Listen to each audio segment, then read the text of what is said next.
On today's adventure, we're going to go see Hovenweep National Monument.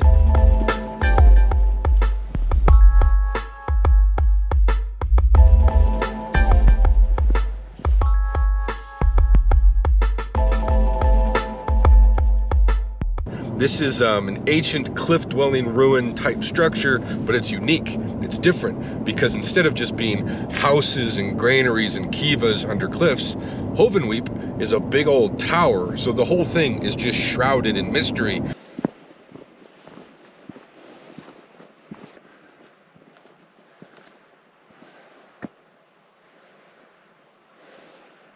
It's so odd. This structure takes up the entirety of the boulder that it's sitting on. Big boulder has separated away from the cliff a little bit, and it is wall to wall. The boulder goes up, and then immediately comes the wall. It's flush. This is called the Twin Towers.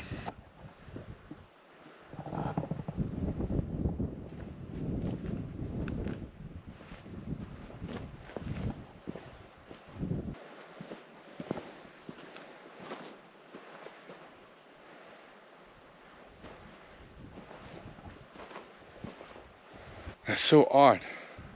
Too bad we can't get closer.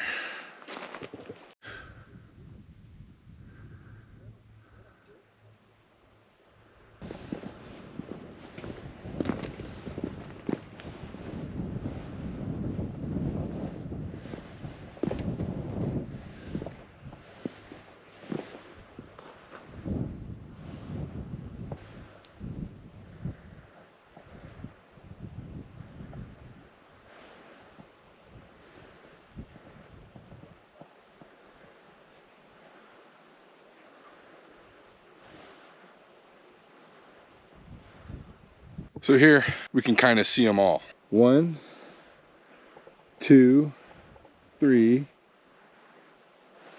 4, 5, 6, 7, 8, 9, 10, 11. So there's 11, but only about 8 of them are still in any condition that resemble ruins, houses, or whatever these were. I don't think they were granaries. So while Hovenweep National Monument is a fascinating area, and this ancient, mysterious history, it just makes the imagination go wild. It is not among my favorite experiences just because it's a very well-groomed, family-friendly experience, and so it's not the same as when you're hiking in the back country and you're seeing those other ruins where there's no signs posted everywhere and people walking their dogs and kids riding bikes. And this is a great thing to do if you are on a road trip or you're looking to see some ancient ruins, really mysterious history that I think needs to be more mainstream. This is much more the family crowd, the retiree living in a motorhome crowd, which is kind of obvious by the campground. Huge, massive tour group of some sort over there. About 20 of them in a big group coming down. Anyway, it's just a very manicured, very well-groomed experience to just kind of walk around this area and see these ruins. It's amazing. It's just lower down on my personal list of amazing experiences because I'm a little more wild than this. I still recommend it if you're looking for some low impact adventure with just a short hike. It's just like 1.5 miles around this thing. For the most part, pretty easy walking. The hardest part is going down the canyon, then back up the other side. But it's not that hard.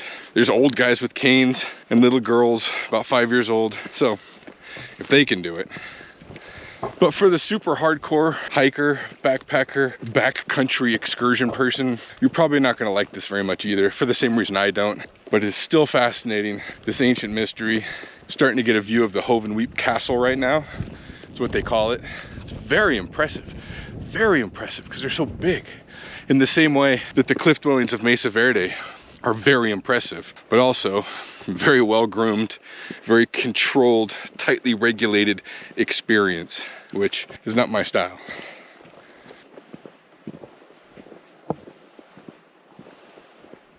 I can see why they call it the Hovenweep Castle. That's impressive.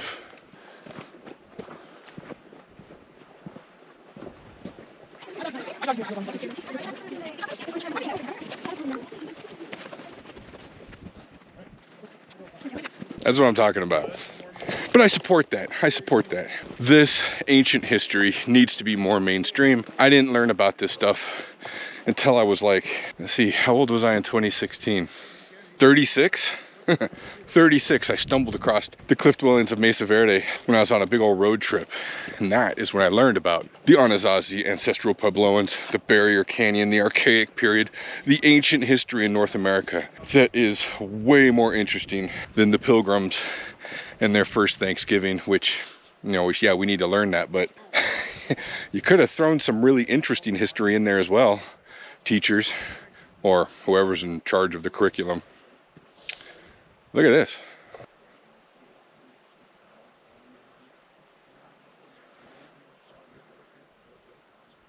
So what was that last count on the ruins? 11? Well, I couldn't see that tower down there at the bottom, so that makes 12. And then in the alcove, under that overhang, there's some more ruins, so that makes 13. 13 ruin structures in this little strip, maybe 3/4 of a mile, half a mile long.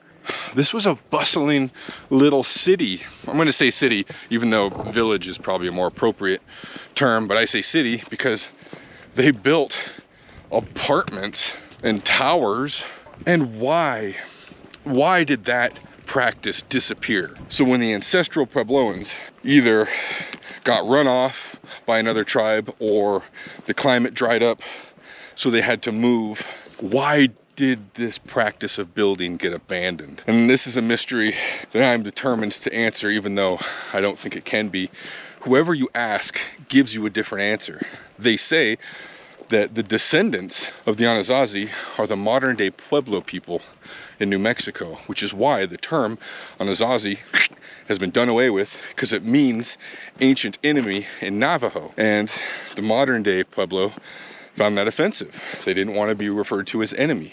All that aside, if this tribe, these people, were capable of building this, why was this practice abandoned? Because after they disappeared, that's when we enter the Comanche, the Apache, the Navajo, the Utes, all these other tribes who lived in hogans and wickiups and teepees and pit houses. Their shelters were either real quick to assemble, like a teepee, you could just drag it down the trail, whip it right up, or a wickiup, you could build that really quick in an afternoon, where this takes some serious engineering. And so, if the Ancestral Puebloans didn't go extinct, if they didn't, then why didn't they continue building these really magnificent structures? When Europeans came here, these were all abandoned. The only Native Americans they encountered were living in wickiups and hogans and pueblos. So why did this practice stop? If they migrated because of climate and they went and found a new area that was more fertile, why didn't they build structures there? And that door to that building goes straight out over the cliff.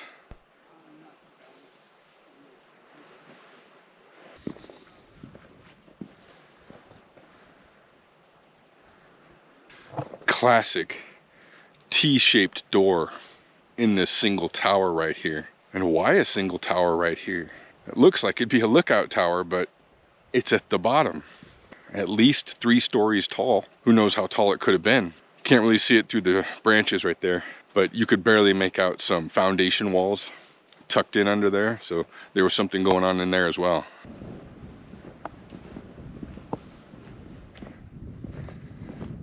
Find anything to photograph?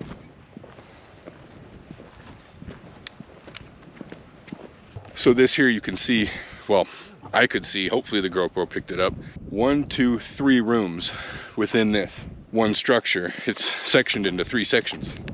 One right here in front, one on the left, and on the back side of this front one. And when I talk about the mystery of this culture, of this tribe, I am sincerely want to know, and so I talk to as many people as I can, from archaeologists to native elders, and this is why it gets so difficult to untangle this, because there's some native, some Navajo elders who say no, the Anasazi were all wiped out, completely wiped out, whereas there's Hopi, Zuni, modern day Pueblo that says no, no, no, no, no. The Ancestral Puebloans were disbanded and they joined our tribes. Archaeologists just kind of have to go with what they find, and they say, well, this is how old the wood is, and this pottery is different than this pottery, is different from this pottery, and these baskets were different than these baskets, and these arrowheads and knives were different than these arrowheads and knives. So that's how they can differentiate different tribes when we're talking 1,000 years ago and more. So anyway, I always get in the comment section, if you want to know what happened, just ask the natives. And I'm like, I do. And I get different answers. There's this Apache that was saying, no, Montezuma's castle and all that, no, that was the Apache that built that stuff. And I'm like, well, I thought the Apache didn't enter the scene until hundreds of years after this stuff was built. The Sinagua, or whatever, however you say that Spanish word. So yeah, it's all conflicting stories, and I'm just fascinated by it. And I want to know, why did the practice of building these castles, why did they stop?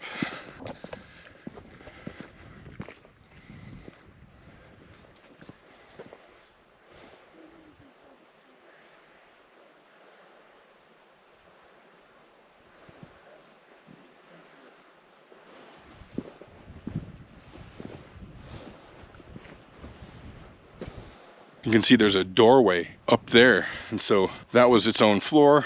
Who knows how much taller it was, but from across the canyon I could see that just right around this corner, just right here, there's a doorway. So either it was a ladder that they used to get up and down to the floor, to the ruins under this alcove here, or maybe it was a waste chute and they just threw their waste out there.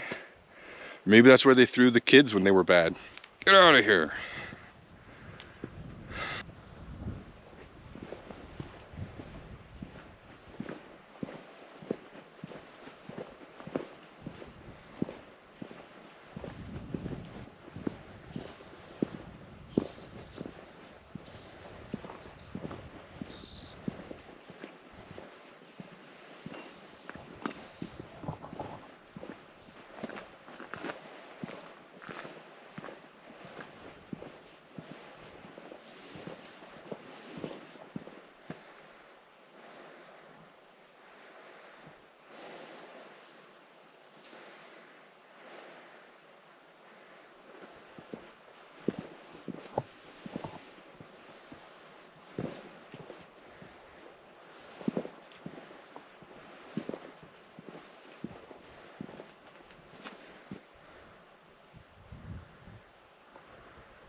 Way down there on the bottom, just to the left of the tower, you can see another little section of wall, a little partial piece of what was another ruin.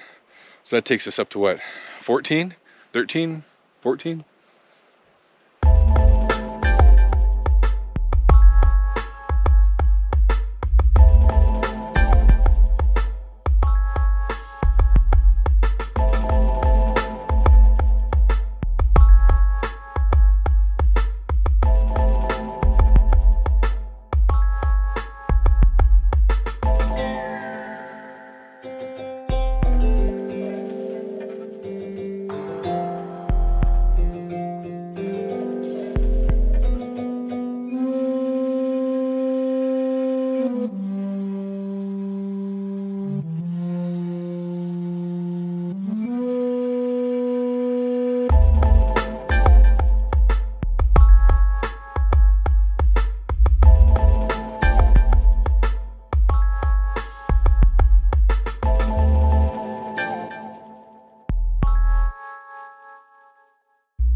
A little tornado of tumbleweeds.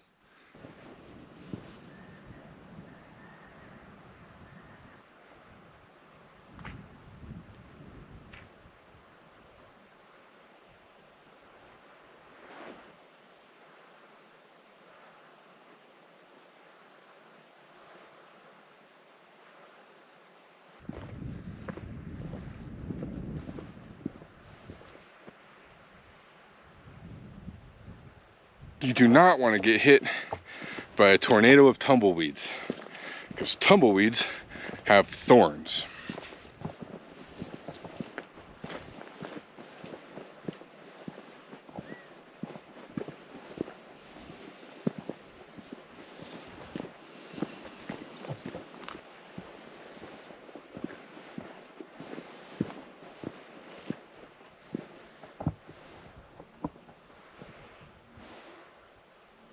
There used to be a building right here on this rock as well.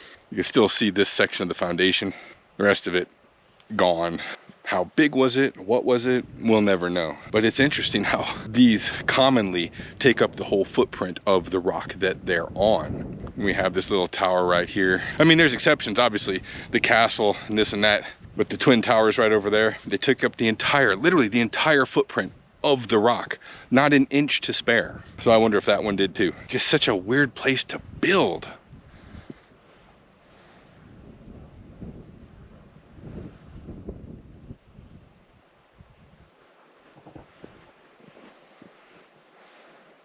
That one there right off the point. Again, did this rock separate from the cliff since these were built? But I still can't imagine looking at all these boulders along each canyon rim and thinking, hey, let's build it right up to the edge. That's what they did there and over there as well. It's just surreal looking. So another interesting thing to think about is as far as the history of this place as well as the region. So we're talking, you know, the 1200s, 1100s, when this civilization was really popping. They found in these ruins, and as well as Chaco Canyon even more, that place is super mysterious, but even here they found macaw feathers. Macaws are parrots, the red and blue ones, the quintessential parrot. Those are, I don't know, 1,000 miles south. They're down in Mexico, and I don't even think northern Mexico. I think they're in central or southern Mexico, closer to South America. They found those feathers here. Another thing to think about is scientists suspect that the introduction of farming corn, specifically maize, they think that that came from the south. So did the ancestral Puebloans migrate from the south, like the Aztecs, the Mayans, any of their ancestors or descendants? Did they come up here and bring that agriculture with them? Or were the seeds brought up for trade the same way the macaw feathers were? They also found in Chaco Canyon, which again, we'll get into tomorrow, like seashells and stuff. Seashells. We're in southeastern, gonna be in northwestern New Mexico. Seashells are a long ways from there. We know there was trading, well, we presume there was trading, but the practice of farming corn was huge in this whole region. Those cliff-dwelling ruins we were looking at yesterday in both Moon House as well as Seven Kivas and that whole region of Bears Ears National Monument, you know, there's corn cobs in all those granaries. So the ancestral Puebloans were farmers of corn, beans, squash, and did you know they have reason to believe they also grew cotton? And in when I was in Arizona, they had found ancient cloth, cotton, because there's an actual Arizona cotton plant.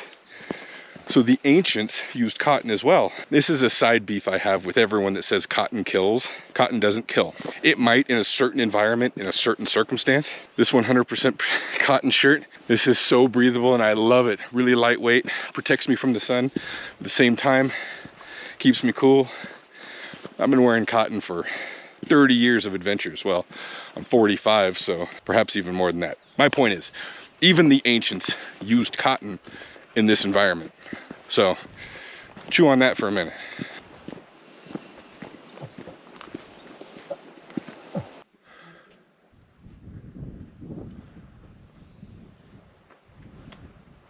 Now looking at the twin towers from the backside, it's super interesting. I don't know if the GoPro can pick it up, but there's a room, there's a dwelling in the same rock below the Twin Towers. And then this lone rock right here, dude, it's hollow. You can see that on the face of the rock, there's an opening, it's all walled in, and that's a room in that rock. And then you can see an outer wall as well. So there was one room on the outside, and then inside that boulder, that's a hollow boulder. That's crazy.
So now I gotta know, did they hollow out that boulder, or was it naturally hollow, like a cave but encapsulated in a single boulder? That's very interesting. Look at this.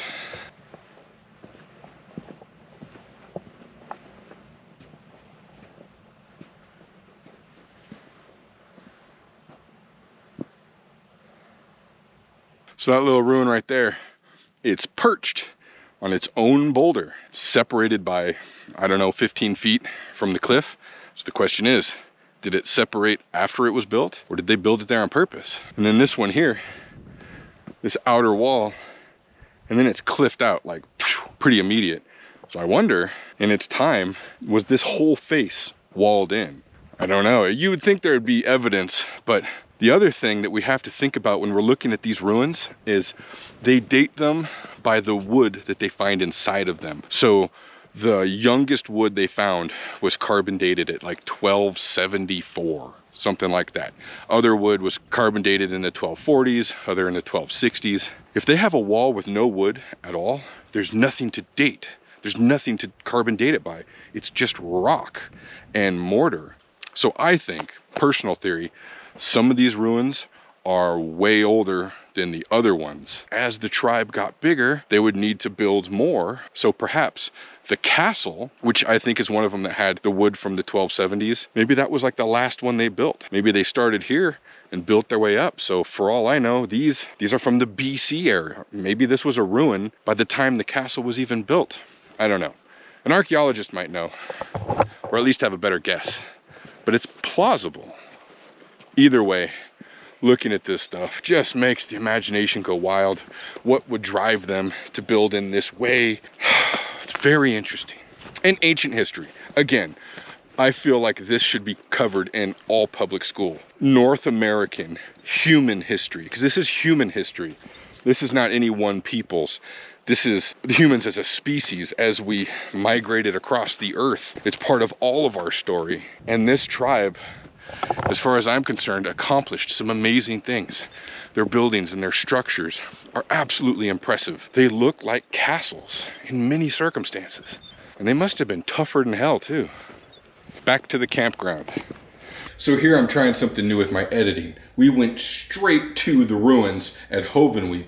But now we're gonna flash back to how I got there and kind of what the trail looked like and what the whole environment was like at the campground. So I'm super lucky. I got a campsite. This was the last one available, but I'm unlucky because I have to be in a campground, which I don't love because no matter where you look, there's people. In fact, there's a whole population of retired boomers who live in these campgrounds all summer. So they'll have some of these spots for as long as possible. But you know, I can't hate on them too much because hopefully that'll be me. Anyway, I got a spot, the last spot, but I don't know if you've ever tried to camp in a national park or national monument campground. It's all done online. You roll up and you have a QR code. You have to set up a profile and a login and an account. It's a super hassle, and then it's going to email you and you have to confirm the email. You got to do all this before you can reserve your campsite, which I find just gross and appalling, and I hate it. It's just another reason I prefer dispersed camping over anything else. This whole suburban subdivision camping, it's not for me.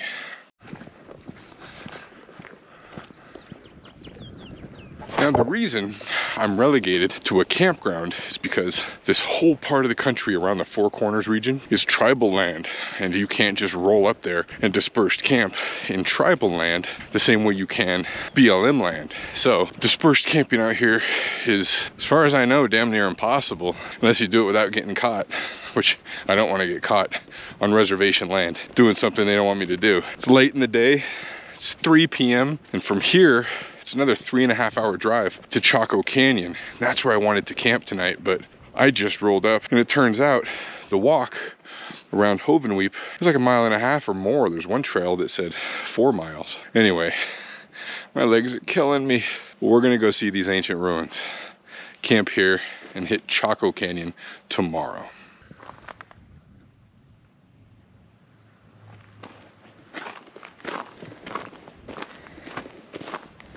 Also, it's April 29th. The visitor center is closed, so I guess Hovenweep got caught up in, I don't know, some of the national park stuff where a lot of people got laid off and still trying to get it figured out. Anyway, let's see what this is about.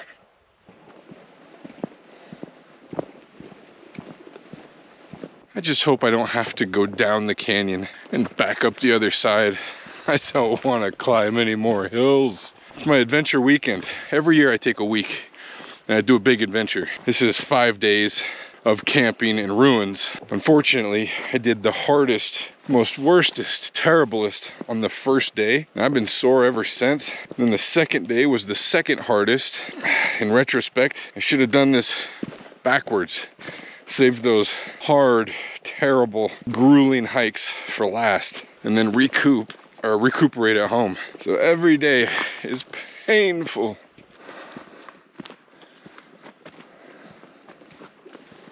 According to the map, the trail does a loop up this side of the canyon and then comes back down this side. In fact, you can see some of the towers right there in the distance.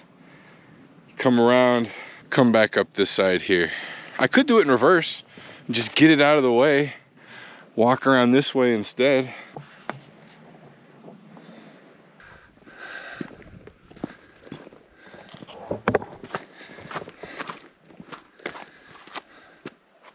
You know what we're gonna do?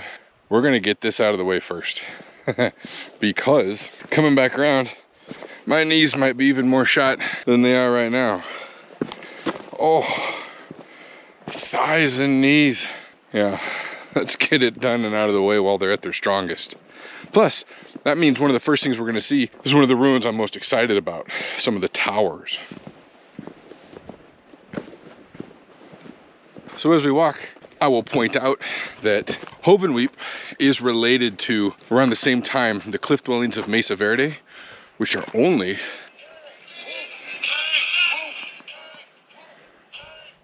Hovenweep was constructed around the same time as the cliff dwellings of Mesa Verde. And those cliff dwellings of Mesa Verde in Colorado are just right over there by that mountain. So not far from here at all. Chaco Canyon, right down over there. Bears Ears National Monument, which is full of the ancient cliff dwellings, as well as Cedar Mesa, Comb Ridge. All of it by ancient standards, walking not that far. So it's all pretty close together, and they carbon dated some of the wood that was still in the mortar of these ruins, and they carbon dated to right around the 1240s, somewhere around there. So we know that those buildings were built around the 1240s, but human habitation goes back way farther in this region, as far back as 23,000 years, based on the footprints that were found in White Sands National Park, New Mexico recently. But 11,000 years ago, there was people here. We found remnants of their civilization. 13,000 years ago, there was people here. Found remnants of their civilization as well. These cliff dwellings, this is just a very specific time period of the tribe formerly known as the Anasazi. Now they're referred to as the Ancestral Puebloans. I think Anasazi is a way cooler word. It's easier to say too, but whatever. That's about the time frame we're looking at here. How you doing?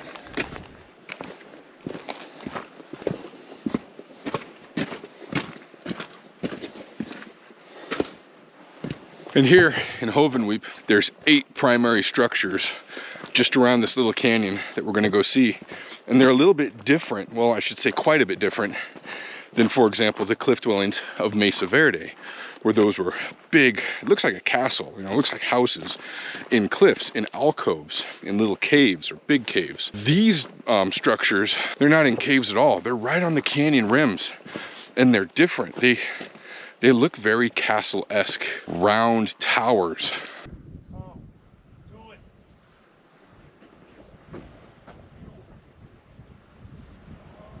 And that's what makes Hovenweep really special, is that these structures really don't look like the cliff dwelling structures that we're used to, or excuse me, that I'm used to. These are totally different. And again, they're not in alcoves. They're just right on top of the rim of the canyon, right on the rim.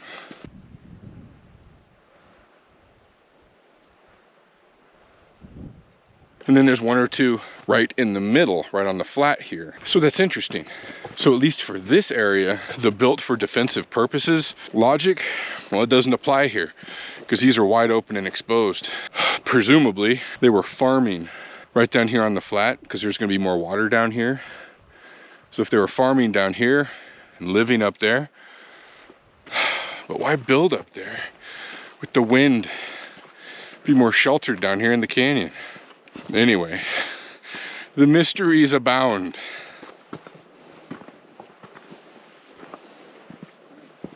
Luckily, this is a very shallow canyon.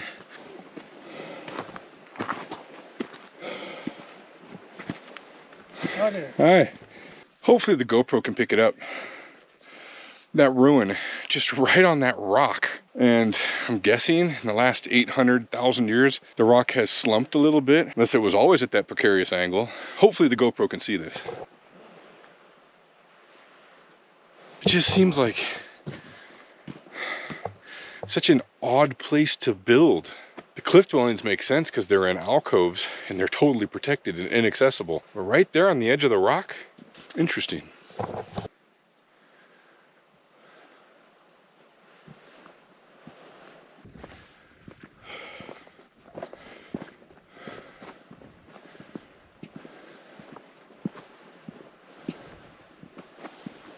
All of them built right on the edge of the rock.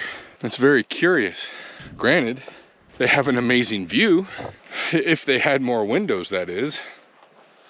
But why put it right on the edge of the rock when it would be so much easier? And at least from my modern perspective, it would make more sense. Be farther away from the edge, especially because I'd be worried about erosion, earthquakes, floods. Just the rock sloughing off as it does. You can see all the boulders all the way along the rim. These are boulders that have come down over time. And I can't imagine standing here thinking, well, yeah, I'm gonna build a big old brick house right there on the very, very, very edge. That's fascinating. So right here is where the adventure begins for the Hovenweep Loop around the ruins. But first of all, let me just tell you something that you might be able to sympathize with. Let me tell you how much I hate the whole system of getting a campsite. Last time I did any campground camping, you just found an empty spot, put your money in an envelope, put it in the little drop box, and then clipped a ticket to the campsite that you're at. So there's a little clip right there and it just hang tag that says that it's taken. This whole everything online reservation thing, literally having to create a profile with recreation.gov, which from what I understand isn't even a government website, it's a third party. It's the same one you have to use to get your permits, but to get a campsite. So you go through all that, set up a profile. I ended up just calling my wife and said, look, I can't do this. Can you do this for me? I suck at computers. I know, it's ironic. And then to find out it's 20 bucks for a tent site. So you got your admission fee and then a $20 tent site to camp in a national monument, which is already funded by our taxes. So we're gonna pay taxes to keep this thing running, and we're gonna pay admission, and we're gonna pay 20 bucks for a tent campsite. I'm gonna deal with campground lifestyle. It's like sleeping in a tent in a suburban cul-de-sac. If I head to Chaco right now, dude, it's 5 p.m. 3-hour drive, then try to find a campsite in an area surrounded by tribal reservations. Forget it. I'm playing it safe. I got a campsite.